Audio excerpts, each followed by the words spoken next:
साथीहरू। म चाहिँ आज यो डिजिटल पानी होइन, डिजिटल पानीमा कसरी पानी निकाल्ने भनेर म पुरै देखाउँछु होइन आज हजुरलाई।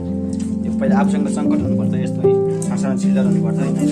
चिल्लर नभएपछि चाहिँ जाने खै सानोहरू यता छेउमा हुन्छ होइन, यो सानो छेउमा हुन्छ। यहाँ चाहिँ हामीले 5 रुपियाँ 10 रुपियाँ हाल्नुपर्छ।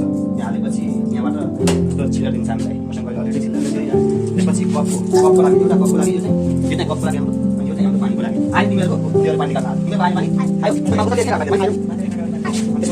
यहाँ चङ्कट चाहिँ यस्तरी हाल्नुपर्छ क्या, यस्तरी यहाँ चङ्कट हाल्ने, यहाँ 1 रुपियाँ चङ्कट यस्तरी हाल्ने।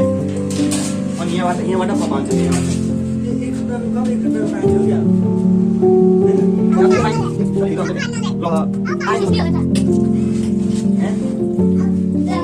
कस्तो यहाँ पानी आइदिएर अब के भने यहाँ हाले पानी आइदिन्छ। अब यहाँ आएपछि यता हालेपछि होइन, यहाँ चङ्कट हालेपछि यस्तो होइन, यहाँबाट बोतल आउँछ कि यहाँबाट एउटा चङ्कट एउटा बोतल आउँछ। फेरि अर्को चङ्कट हालेपछि होइन पुरै पानी आउँछ कि उठा त्यो। अनि यहाँ मैले यस्तो राखेँ होइन, पानीको लागि फेरि अर्को चङ्कट हाल्ने जानु पर्दैन। एउटा चङ्कट हाल्ने फेरि यहाँबाट पानी आउँछ कि अलिक आउँछ।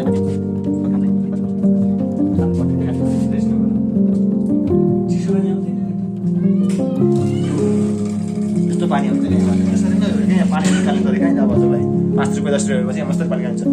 5 रुपियाँले 1 लिटर पानी दिन्छ। 1 लिटर पानी त्योसँग बोतल छ भनेपछि 5वटा रुपियाँले 1 लिटर पानी दिन्छ। 1 लिटर पानी सबभन्दा राम्रो उपाय यही। ल आजलाई यति नै, बाँकी म अर्को